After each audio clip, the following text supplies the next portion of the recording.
O crush da sua bisavó e provavelmente o cantor mais elegante que o Brasil já teve. E o primeiro a ter um fã-clube. Você sabia que antes de Tom Jobim e João Gilberto cantarem ao pé do ouvido, já tinha um cantor que sussurrava e era um fãzaço de jazz? Um pouco esquecido pela nossa geração, Dick Farney foi um dos maiores artistas do Brasil entre as décadas de 40 e 50, tendo amizades com Frank Sinatra, Nat King Cole, Walt Disney, Carmen Miranda, e assim como a Carmen Miranda teve uma projeção internacional também, chegando a fazer turnê lá em Nova York e shows no Waldorf Astoria, que foi um dos hotéis pioneiros na hotelaria de luxo. Sejam bem-vindos à Society Brasil, e hoje vamos relembrar Farnésio Dutra e Silva, o Dick Farney. Então bora lá depressa antes que o mau gosto tome conta do mundo. Como tu, assim como tu, eu preciso encontrar alguém sempre meu, de olhar como o teu, que me faça sonhar. 21 de novembro de 1921, nascia Farnésio Dutra e Silva, na então Cidade Maravilhosa. Hoje em dia, nem tão maravilhosa assim. Pelo menos não tanto quanto era, né? A capital federal do Brasil, conhecida mundialmente como a Paris à beira-mar, era onde a sofisticação europeia tentava, sob muito esforço e suor, se adaptar ao calor de 40 graus da Guanabara. Foi nessa atmosfera das riquezas do café, das grandes orquestras, dos cassinos, que o Brasil começou a ensaiar sua modernidade. Nesse cenário, em um casarão onde Dick cresceu, no bairro de Santa Teresa, na região central do Rio, já se podia ouvir o piano clássico do seu pai, Eduardo Dutra e Silva, e do canto lírico da sua mãe, Iracema. O pai queria que Dick seguisse a carreira como um pianista clássico, mas não teve jeito. Quando o jazz encontrou o garoto já era tarde demais. Daí por diante sempre fui amigo de Dick Farney, em quem admirava sobretudo a sensibilidade musical e o ouvido apuradíssimo, um dos ouvidos mais apurados que eu já conheci. Ele era capaz de sentar-se no piano e de ouvido reproduzir qualquer solo de piano dos mais complicados. Eu me lembro dele fazendo isso com Lionel Hampton. Ele botava o disco do Lionel, tocava do lado, você não sabia quem era um, quem era outro. E era uma pessoa extraordinária, de como pessoa também. Inclusive, o nome artístico Dick Farney era inspirado no cantor americano Dick Haymes, que substituiu Frank Sinatra na orquestra de Tommy Dorsey. No balanço do swing jazz, que era o gênero favorito dele, ele conseguiu um programa na lendária rádio Mayrink Veiga, isso no ano de 1940. No ano seguinte, ele ingressou na orquestra Brazilian Serenaders, que era dirigida pelo empresário Carlos Machado. De mentirinha, porque ele não sabia reger. Quando Dick deixou a banda em 1944, ele lançou seu primeiro disco como cantor, com a música americana The Music Stopped. A música parou, mas aqui a música não para, ela continua. Saca só. The music stopped, but we were still dancing, which goes to show that music has charm. Aí acontece algo peculiar. Até 1946, Dick só gravava músicas em inglês. Ele falava que não sabia cantar em português. Ué, mas como assim ele não sabia cantar em português se ele era brasileiro? Pra gente entender isso, vale lembrar o que fazia sucesso naquela época. O que era aceito comercialmente falando. A gente pode lembrar das marchinhas de carnaval. Jardineira, por que estás tão triste? Mas o que foi que te aconteceu? Foi a camélia que caiu no gal, deu 2 suspiros e depois morreu. Músicas de serestas. Atiraste uma pedra no peito de quem só te fez tanto bem. E a gente sabe que uma coisa característica de música antiga era os homens cantando naquele estilo operístico, quase que gritando praticamente.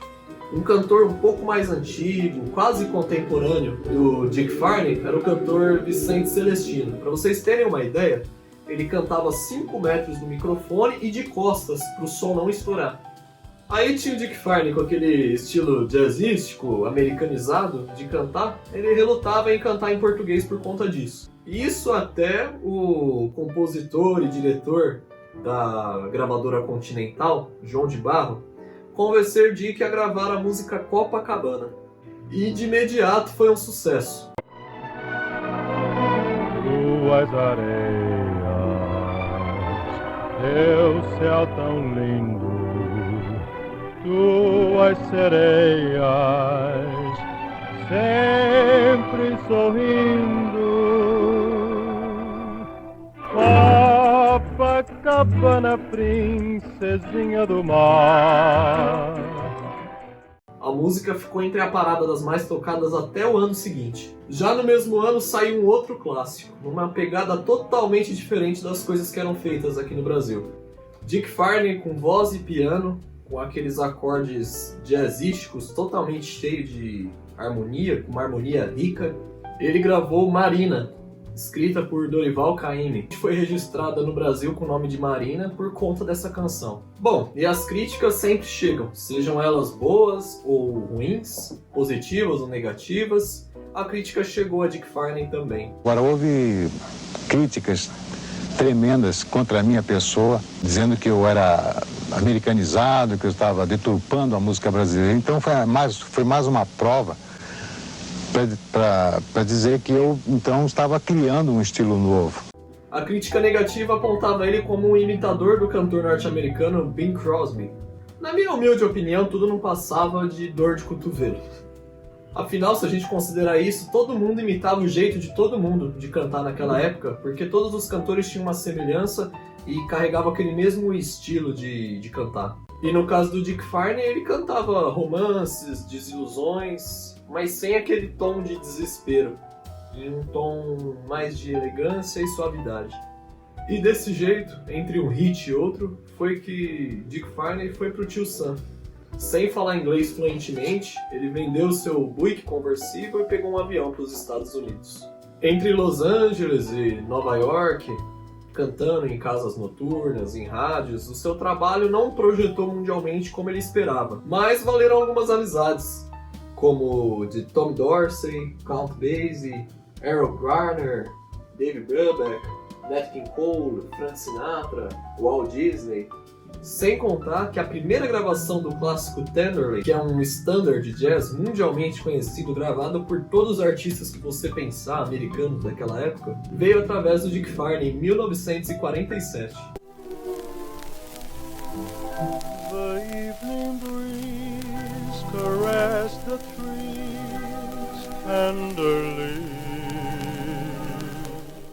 Lá fora também recebeu das mãos do próprio Walt Disney o troféu Mickey, pelos trabalhos para o público infantil nos estúdios Disney. Ali ele atuou cantando, desenhando e também fez parte de um dos primeiros projetos para o personagem Zé Carioca. Não demorou muito e em 1949 Dick Farney voltou para o Brasil. Nesse ano, 3 meninas criaram o Sinatra Farney Fan Club, que foi o primeiro fã-clube inaugurado para um artista aqui no Brasil que se tem registro. O fã-clube foi fundado pelas primas Joca, Didi e Teresa Queiroz. E não era qualquer um que entrava no clube, não. Para se tornar membro do clube, a pessoa tinha que passar por um teste. Todos no grupo tinham que ter algum talento artístico como um dos seus ídolos. Aí alguns cantavam, outros dançavam, outros compunham também, e boa parte se esforçava para tentar tocar algum instrumento. Existia uma lenda também que um dos membros desse fã-clube foram nada menos que Johnny Wolff, Tom Jobim e João Donato. Já na década de 60, quando a bossa nova se tornou um fenômeno não só nacional, mas mundial também, Dick continuou mantendo o seu canto a serviço da música romântica. Fosse regravando seus sucessos antigos, cantando novas composições de samba-canção, ou incorporando algumas músicas instrumentais de jazz no seu repertório também. Ele mesmo dizia, abre aspas, nunca aderi aos modismos. Quando senti que a maré não estava para peixe, não fui correndo mudar de estilo. Continuei ao meu gosto, às minhas concepções de arte e ao meu público, disse a revista Manchete em 7 de junho de 1980. 7 anos após essa entrevista, essa matéria, no dia 7 de agosto de 1987, Dick Farney deixou o Brasil.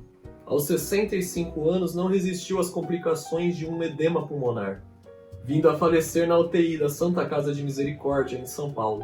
Dick Farney não foi apenas um cantor, um músico, ele foi um arquiteto que desenhou a transição da música brasileira entre a primeira e a metade do século passado, trazendo aquela modernidade minimalista que o mundo viria a aplaudir algumas décadas depois. E eu posso dizer que ele foi quase que um arquiteto literalmente também, porque ele realizava projetos à mão própria e fazia pinturas também, com um talento autodidata assim, impressionante. Sendo assim, o legado que ele deixa vai muito além das partituras. Ele provou que a sofisticação não precisa de gritos ou de uma extensão de voz quilométrica.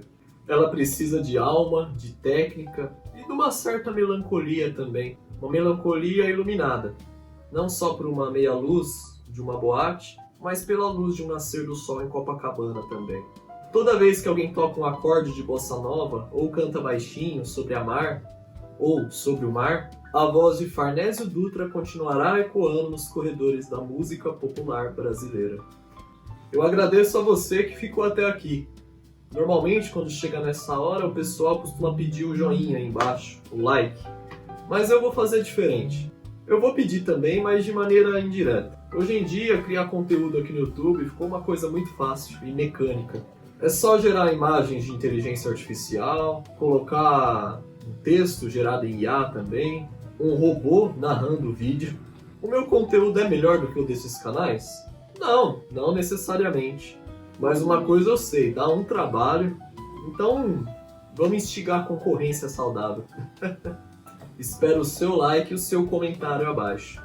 Que Deus abençoe a cada um de vocês. Até logo. A solução desse caso eu cansei de buscar. Eu vou rezar pra você me querer outra vez, como um dia me quis. Quando a saudade apertar, não se acanhe comigo, pode me procurar.